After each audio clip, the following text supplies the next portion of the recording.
नमस्कार, आप देख रहे हैं हर खबर में हूं आपके साथ अमित शर्मा। इस वक्त की एक बड़ी जानकारी आपको हम दे दें जो कि कन्नौज से आ रही है। आयकर विभाग की बड़ी कार्रवाई देखने को मिली है। टीएम ने कोचिंग सेंटर पर छापा मारा है। कोचिंग सेंटर के दस्तावेज टीम खंगाल रही है। ये बड़ी जानकारी आपको हम दे रहे हैं। इस वक्त की बड़ी खबर आपको बता रहे हैं। टीम ने कोचिंग सेंटर पर छापा मारा है। कोचिंग सेंटर के दस्तावेज ये टीम खंगाल रही है। आयकर विभाग की कार्रवाई यहां पर देखने को मिली है। कन्नौज से ये बड़ी जानकारी आपको हम दे रहे हैं, जहां पर एक कोचिंग सेंटर के ऊपर इस टीम ने छापा मारा है और कोचिंग सेंटर के दस्तावेज ये टीम खंगाल रही है। इस वक्त की बड़ी जानकारी आपको हम दे रहे हैं जो कि कन्नौज से आ रही है। कन्नौज से बड़ी जानकारी यह है कि आयकर विभाग ने यहां अपनी कार्रवाई को अंजाम दिया है और आयकर विभाग की टीम ने एक कोचिंग सेंटर पर छापा मारा है। कोचिंग सेंटर के दस्तावेजों को खंगाला जा रहा है। तो कोचिंग सेंटर पर यह छापेमारी की गई है। यह बड़ी जानकारी और अब तस्वीरें आपके सामने, तस्वीरें आपको हम दिखा रहे हैं। ये तस्वीरें आप देख रहे हैं कन्नौज की तस्वीरें, जहां पर आयकर विभाग की टीम ने इस पूरी कार्रवाई को अंजाम दिया है। इनकम टैक्स डिपार्टमेंट ने ये रेड मारी है। आपको बता दें कि इस कोचिंग सेंटर पर छापा मारा गया है। कोचिंग सेंटर के सारे दस्तावेजों को अब आयकर विभाग की जो टीम है वो खंगाल रही है। इस पूरे मामले की जांच में आयकर विभाग की टीम जुटी हुई है। बताया जा रहा है कि आयकर विभाग की टीम को एक सूचना मिली थी और सूचना के आधार पर ही इस पूरी कार्रवाई को अंजाम दिया गया है।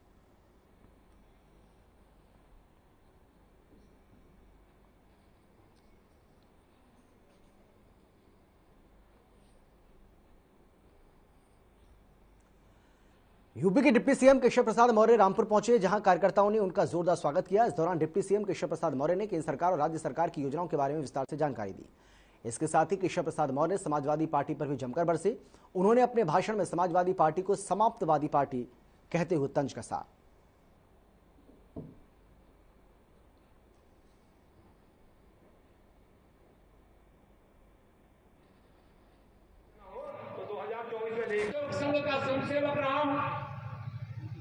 भारतीय जनता पार्टी का कार्यकर्ता हूं और उत्तर प्रदेश की दोबारा बनी हुई सरकार में फिर मेरे ऊपर जिम्मेदारी दी गई है। मैं अपने एक एक कार्यकर्ता को सार्वजनिक मंच से कहना चाहता हूं, जो केशव प्रसाद है वो मेरा एक एक कार्यकर्ता भी है, ये अपने ध्यान में रखें। और आप इस चुनाव को यह मत समझना कि यहां घनश्याम लोधी जी लड़ रहे हैं। बुरा मत मानना, कब्रिस्तान की दीवार बनेगी, शमशान की दीवार नहीं बनेगी। और संप्रदाय कौन? भारतीय जनता पार्टी। यहाँ भारतीय जनता पार्टी में कोई भाई महेश।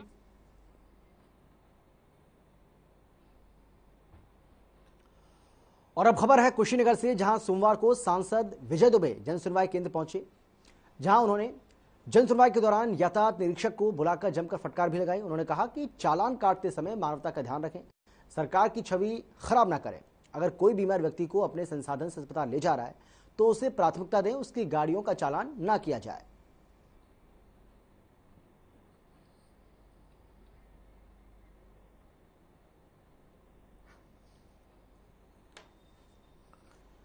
तो चालान काटते वक्त मानवता का ध्यान रखा जाए। ये यहां पर सांसद विजय दुबे ने जन सुनवाई के दौरान बातें कही हैं। इसके साथ ही उन्होंने कहा है कि जो यातायात निरीक्षक हैं उन्होंने कुछ लापरवाहियां बरती हैं और इसको लेकर उन्होंने उनको फटकार भी लगाई है और कहा कि सरकार की छवि को धूमिल करने का काम ना करें, बल्कि जब भी आप किसी का चालान कर रहे हैं तो इसमें मानवता का भी ध्यान रखा जाए। हाँ, अगर कोई वाकई में नियम को तोड़ रहा है, गैर कानूनी कोई काम कर रहा है तो आप ज़रूर उसका चालान करें, लेकिन किसी भी निर्दोष को इस तरीके से परेशान ना करें। मानवता का भी इसमें बहुत ज़्यादा विशेष ध्यान रखें।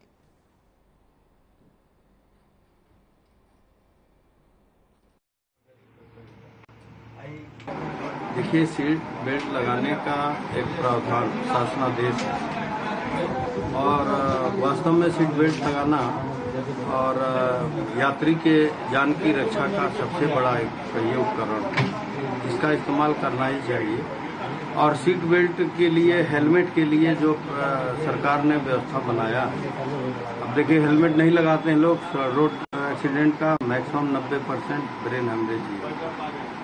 वो तो ठीक है, होना भी चाहिए, लेकिन कोई बीमार है, कोई गंभीर अवस्था में, अब उसको कहाँ नियम का उस समय पालन करने की कहाँ शुद्ध रहता है। उसको तो सबसे पहले है कि हॉस्पिटल जाए, मरीज की रक्षा करे। अब ऐसे में मानवता के दृष्टिकोण से हम लोगों ने कहा है PSI को कि ऐसी स्थिति में छूट मिलनी चाहिए। 9 तारीख को अपने पिताजी को बहुत बुरी तरह से बीमार हैं, उनका इलाज करा के लेकर घर आ रहा था। कसिया नेशनल हाईवे के नीचे ओवरब्रिज के पास कुशीनगर यातायात प्रभारी निरीक्षक शर्मा जी और उनकी स्टाफ थे। मरीज गाड़ी में लेटा हुआ था और यह फोटो खींच के यह आरोप लगाए कि आपका फिटनेस नहीं है, सीट बेल्ट नहीं लगा है, जबकि पिताजी को सीट बेल्ट लगा के ही लेटाया गया था। और सारे चीज बताने के बाद इसी संबंध में इसकी शिकायत हमने माननीय सांसद कुशीनगर को किया है और यह कहा है कि कम से कम सीट बेल्ट है नहीं है, प्रदूषण है नहीं है, इनको मानवता के आधार पर मरीज को देखना चाहिए। सीरियस मरीज थे और उस मानवता पर गाड़ी को जाने देना चाहिए। लेकिन 11,000 का चालान इनका एक गुप्ता कोई सिपाही है उसने काट लिया। अग्निपथ योजना के विरोध में कुछ संगठनों ने भारत बंद का ऐलान किया है। इसको ध्यान में रखते हुए अलीगढ़ में भारत बंद को लेकर पुलिस प्रशासन ने पूरी सतर्कता बरती। अलीगढ़ के SSP कलानिधि नैथानी ने जानकारी देते हुए बताया है कि भारत बंद को ध्यान में रखते हुए महानगर के कई इलाकों में पुलिस प्रशासन को तैनात किया गया। वहीं आपको बता दें कि टप्पल इलाके में 2 दिन पहले फैलाई गई अराजकता को उसी दिन शांत कर दिया गया था। दरअसल पहले दिन 4 मुकदमे दर्ज कराए गए थे और सोशल मीडिया पर अफवाह फैलाने के मामले में 5 मुकदमे भी दर्ज कराए गए। 50 लोगों को पहले गिरफ्तार किया गया था और 68 लोगों को अब गिरफ्तार किया जा चुका है, यानी कि कुल मिलाकर के 118 लोगों की गिरफ्तारी अब तक हो चुकी है।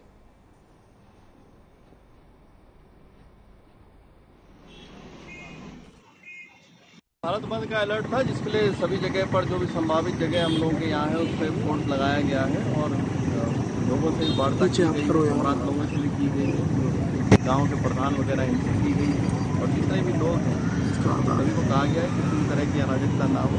फोर्स अलर्ट है और सभी मामला जो है।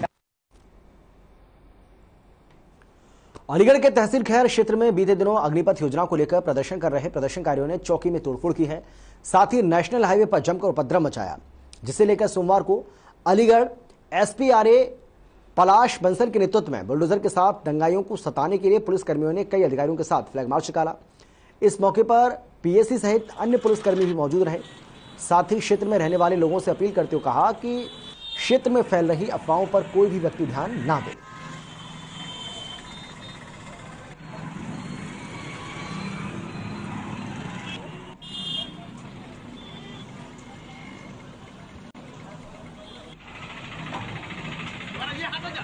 बुलडोजर के साथ यहां पर फ्लैग मार्च निकाला गया। अलीगढ़ की तस्वीर आपको दिखा रहे हैं, जहां पर SPRA के नेतृत्व में ये मार्च निकाला गया।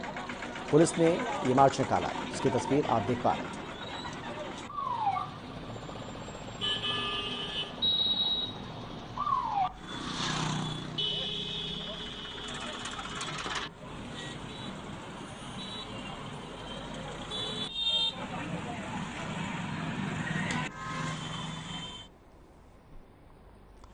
और अब खबर है पीलीभीत से, जहां के व्हाट्सएप ग्रुप में आपत्तिजनक पोस्ट कर सांप्रदायिक सद्भाव को ठेस पहुंचाने वाले व्यक्ति के खिलाफ मुकदमा दर्ज कर पुलिस ने आरोपी को न्यायिक हिरासत में भेज दिया है।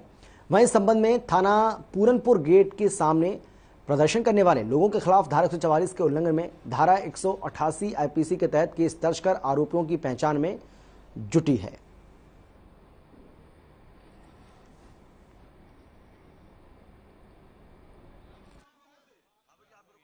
थाना पूरनपुर में एक धार्मिक विशेष उनके खिलाफ जो है अभद्र टिप्पणी करके व्हाट्सएप ग्रुप में पोस्ट किया गया मैसेज, तुरंत स्थानीय पुलिस ने उसको संज्ञान लेते हुए FIR तुरंत दर्ज किया गया है और जिस शख्स ने आपत्तिजनक टिप्पणी पोस्ट डाला है उनको गिरफ्तार करके न्यायिक हिरासत में तत्काल भेज दिया गया है।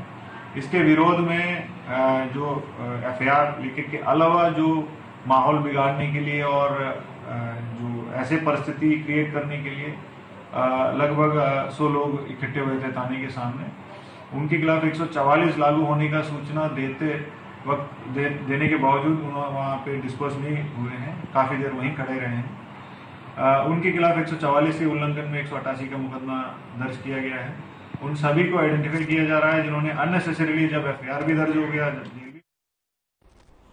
कन्नौज में भारत बंद को लेकर प्रशासन अलर्ट हो गया है। डीएम राकेश कुमार और एसपी प्रशांत वर्मा ने पुलिस की टीम के साथ पहुंचकर कन्नौज रेलवे स्टेशन का निरीक्षण किया और रेलवे स्टेशन पर सुरक्षा के इंतजाम का जायजा लिया। वहीं एसपी प्रशांत वर्मा ने बताया कि आरपीएफ और जीआरपीएफ के अलावा स्थानीय पुलिस भी पूरी तरह से अलर्ट पर है। साथ ही आने वाली सभी ट्रेनों पर नजर रखी जा रही है।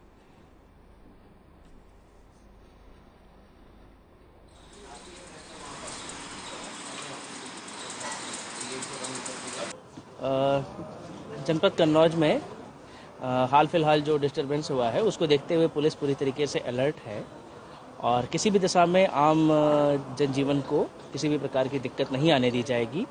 जैसा कि आप देख रहे हैं, यहाँ पर रेलवे स्टेशन हो चाहे बस स्टेशन हो, सभी जगह पर पर्याप्त सुरक्षा व्यवस्था के बंदोबस्त किया गया है और आम जनजीवन सुचारू रूप से चल रहा है। किसी भी तरीके से जो लोग जनजीवन को अस्त व्यस्त करने का प्रयास करेंगे उनके विरुद्ध सख्ती से निपटा जाएगा। कन्नौज जिले की स्वास्थ्य सेवाएं लगातार बदहाली होती जा रही हैं। दरअसल जिला अस्पताल में मोबाइल की टॉर्च से डॉक्टर पीड़ितों का इलाज कर रहे हैं, जिससे मरीजों को काफी परेशानी का सामना करना पड़ता है। तो वहीं जिले के मंत्री असीम अरुण की चेतावनी का भी स्वास्थ्य विभाग पर कोई असर दिखाई नहीं दे रहा।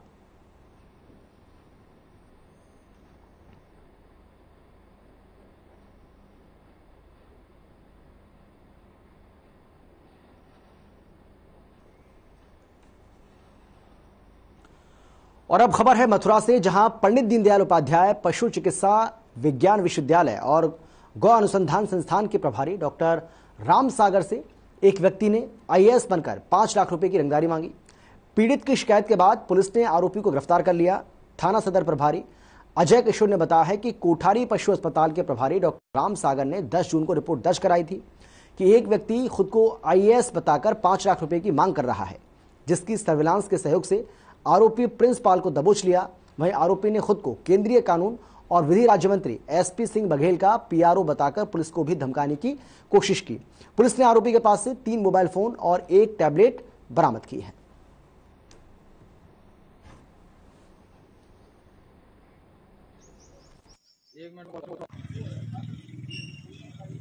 थाना सदर बाजार जनपद मथुरा की पुलिस द्वारा एक सराहनीय कार्य करते हुए एक व्यक्ति जो कि फर्जी तरीके से अपने आप को आईएएस बताकर वेटनरी कॉलेज के एक चिकित्सा अधिकारी को परेशान कर रहा था तथा उससे फिरौती मांगने का प्रयास कर रहा था, उसका आइडेंटिफिकेशन किया गया। आइडेंटिफिकेशन करने के उपरांत उपरोक्त व्यक्ति के फर्जी पाए जाने पर उसके विरुद्ध अभियोग पंजीकृत किया गया। अभियोग पंजीकृत करने के क्रम में अब इस व्यक्ति की गिरफ्तारी कर ली गई है। इसके विरुद्ध अग्रिम विधिक कार्रवाई की जा रही है। यह व्यक्ति मूल रूप से लखनऊ के मलिहाबाद का रहने वाला है।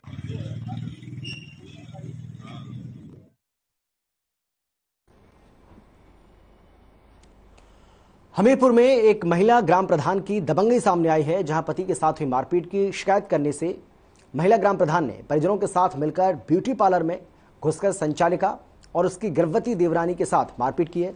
और ये पूरा मामला जरिया थाना क्षेत्र के उमरिया गांव का है, जहां महिला ग्राम प्रधान ने ब्यूटी पार्लर की महिलाओं को बाल पकड़कर जमकर पीटा। इस पूरी घटना की किसी ने वीडियो बना ली, जहां सोशल मीडिया पर जमकर वायरल हो रही है। फिलहाल पीड़िता की शिकायत पर पुलिस ने केस दर्ज कर लिया है और मामले की जांच में जुट गई है।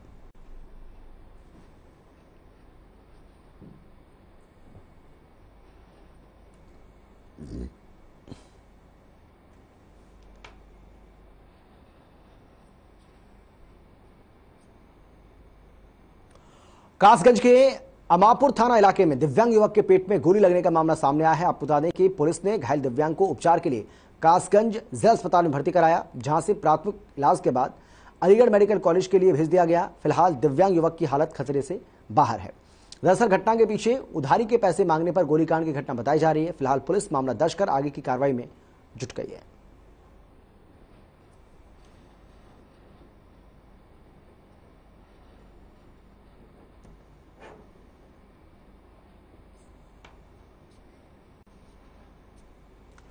और अब खबर है जालौन से, जहां एक मंदिर के महंत पर जमीन कब्जा करने का आरोप लगा है। मामला जालौन के उरई कोतवाली क्षेत्र का है, जहां के तुलसीनगर निवासी एक महिला ने जिलाधिकारी को शिकायती पत्र सौंपकर बताया है कि उसकी अजनारी मौजे में जमीन है, जिस पर उरई के ठाणेश्वरी मंदिर के महंत सिद्ध गोपाल जबरन कब्जा कर रहे हैं। जमीन की कई बार नाप तोली भी हो चुकी है, समझौता भी हो चुका है, लेकिन उन्हें जमीन को लेकर बार बार धमकाया जा रहा है, जिसको लेकर पीड़िता और उसके परिजनों ने जिलाधिकारी से न्याय की गुहार लगाई है।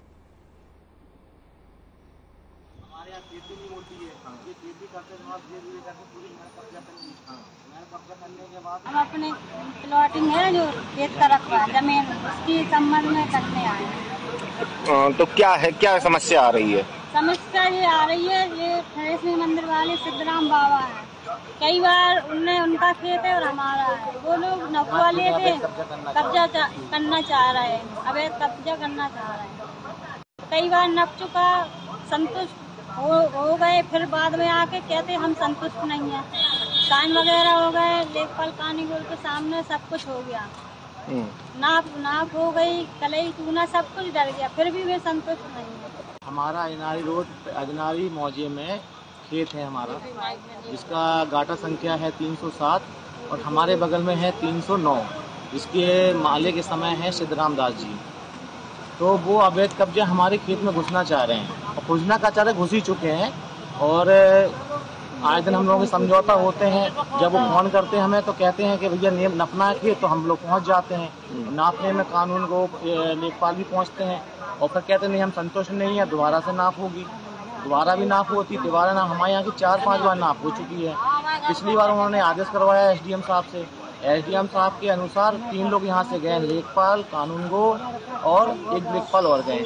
इन्होंने नाप करी, नाप में इनका रकबा पूरा निकला, रकबा मेरा भी पूरा निकला। इसके बाद में उन्होंने समझौता पे साइन कर दिए, समझौता पे साइन होने के बाद में निशान लग गया, इनके सामने कलई भी डल गई और इनसे कहा भी गया कि कल आइएगा तो हम पिलर करवा रहे हैं, तो आप भी पिलर करवा लो वहाँ पे। तो बोले नहीं अब हम नहीं आएंगे, आपको जैसा करवाना वैसा करवा लें। रात को दूसरे दिन फोन करते हैं कि नहीं हम संतुष्ट नहीं है, इंजीनियर से नाप होगी। तो हमने सर ऐसे कैसे बार बार नाप होगी।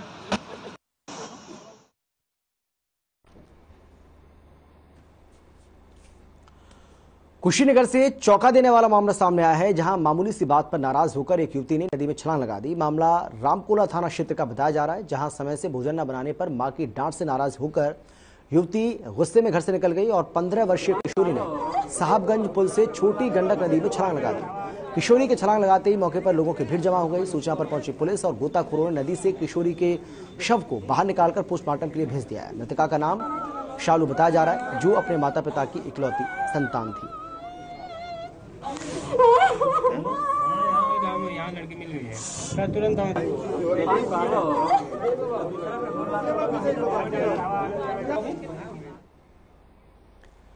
लखनऊ सीतापुर रोड पुरानिया चौराहे पर एक महिला ने बीच सड़क पर एक व्यक्ति के साथ हाई वोल्टेज ड्रामा किया। जानकारी के मुताबिक महिला ने व्यक्ति को ब्याज पर पैसा दिया था, जिसके बाद पैसा वसूलने के लिए व्यक्ति का बीच रोड पर कॉलर पकड़कर पैसे मांग रही। इतना ही नहीं, व्यक्ति को ई रिक्शे से उतारकर शर्ट का कॉलर पकड़कर महिला ने गाली गलौज भी की, मोबाइल छीनने की कोशिश की। पब्लिक की भीड़ चारों तरफ से बढ़ती रही, लेकिन महिला के हौसले बुलंद होते रहे।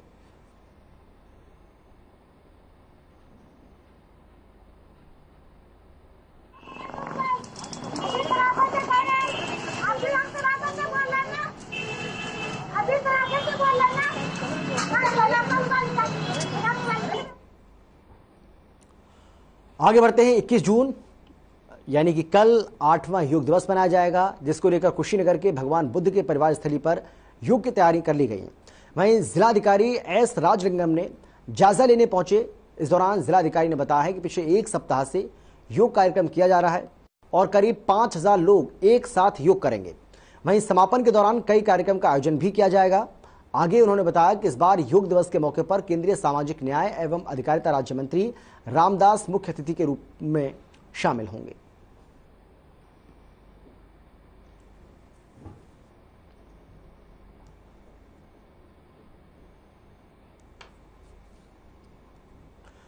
लखनऊ में खनन माफियाओं के हौसले बुलंद हैं। मामला काकोरी थाना क्षेत्र के सरोजनी नगर का है, जहां नरोना गांव में मिट्टी का अवैध खनन हो रहा है।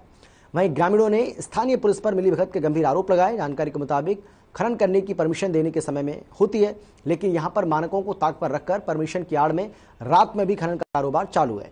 वहीं एलडीए की परमिशन की आड़ में निर्धारित जगह से अलग प्राइवेट जगह पर मिट्टी बेची जा रही है, जिसके चलते खनन माफिया खनन विभाग और राजस्व विभाग को चूना लगा रहे हैं।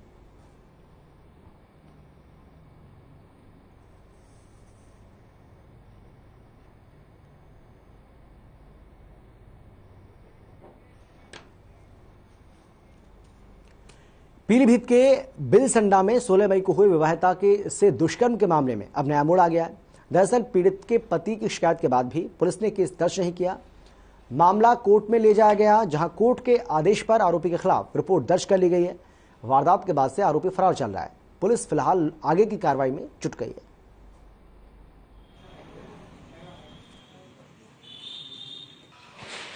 सर, हम तो दावत खाने गए थे, तो क्या नाम जेठी का नाम मेरी पत्नी थी और क्या नाम मेरे बच्चे थे। तो उसके बाद 10:30 का टाइम होगा सर। तो क्या नाम इन्होंने फ़ोन लगाया मेरे लिए, बोले कि मेरे साथ ऐसे अगंत काम हुआ।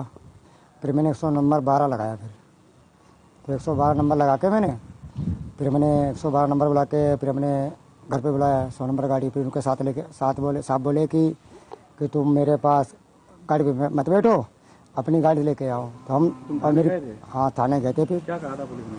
पुलिस वाले ये बोल रहे थे कि आपकी कार्रवाई हो गई है और क्या नाम आप जाइए रात में। तो रिपोर्ट लिखी थी नहीं लिखी थी? रिपोर्ट नहीं लिखी गई थी मेरी। फिर कैसे रिपोर्ट लिखी गई?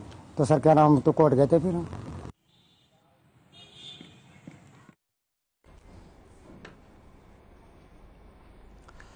लखनऊ में जातिवाद का मामला सामने आया है। मामला आशियाना थाना क्षेत्र का है, जहां फूड डिलीवरी बॉय के साथ जाति सूचक शब्दों का इस्तेमाल कर मारपीट की गई। इतना ही नहीं, दलित होने की वजह से लोगों ने डिलीवरी बॉय के साथ दुर्व्यवहार किया और पीड़ित डिलीवरी बॉय की शिकायत पर पुलिस ने आरोपियों के खिलाफ मामला भी दर्ज किया। फिलहाल पुलिस मामले की कार्रवाई में जुट गई है।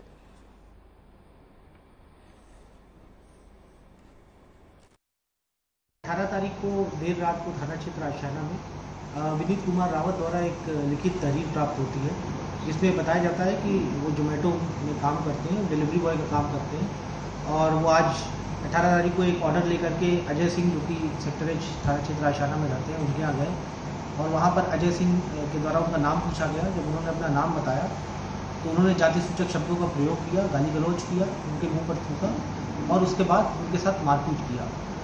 सुसंगत धाराओं में मुकदमा पंजीकृत कर दिया गया और उसके आधार पर जो भी आगे की आवश्यक वैधानिक कार्रवाई है वो अमल में लाई जा रही है।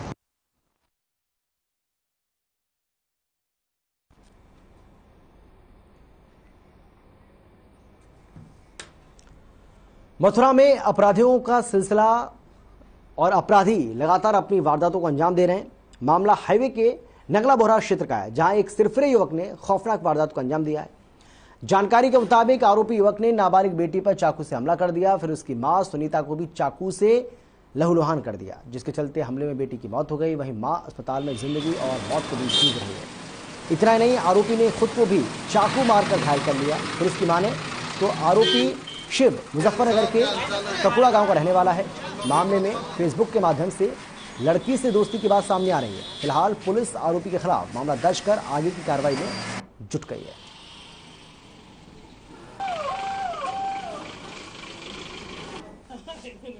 अब तो ऐसा बढ़ो यार, कितने दिन को बोए बिल्कुल बर्दाश्त नहीं। अब तभी थाना हाईवे के नगला बोहरा गांव में एक युवक जिसकी उम्र करीब 23-24 साल है, जो मुजफ्फरनगर के कुकरा गांव का रहने वाला है और जिसका नाम अभी कश्यप है, वो आया और तेजवीर के घर पे गया। वहां पर उसने बताया कि मैं शादी का कार्ड देने आया हूं और अंदर चला गया। घर के अंदर जाकर उसने आधा किलो की मिठाई का डिब्बा दिया और साथ ही तेजवीर की पुत्री पर चाकू से अटैक कर दिया, जिससे घायल होकर उसकी मौके पर ही डेथ हो गई। नगला बोहरा गांव में आज एक युवक आया और गेट खटखटाया और बताया कि मुझको शादी का कार्ड देना है और जैसे ही गेट खोला एक युवती तो उसने सबसे पहले चाकू मारी, जिससे उसकी डेथ हो गई है। फिर उसकी माँ उसकी मदद में आई, उसकी माँ को चाकू उसने मारा और माँ इस समय एडमिटेड है, मेडिकल हो रहा है ट्रीटमेंट यहाँ सिटी हॉस्पिटल में, और उसने खुद को भी चाकू मार दिया, जिसको जिला अस्पताल में भर्ती कराया गया है। उसकी पहचान हो रही है, कन्फर्मेशन संबंधित जगह से कराया जा रहा है। जैसे कन्फर्म होगा उसके पूरे बैकग्राउंड का पता किया जाएगा, उसके बाद परिवार के बारे में जानकारी दी जाएगी।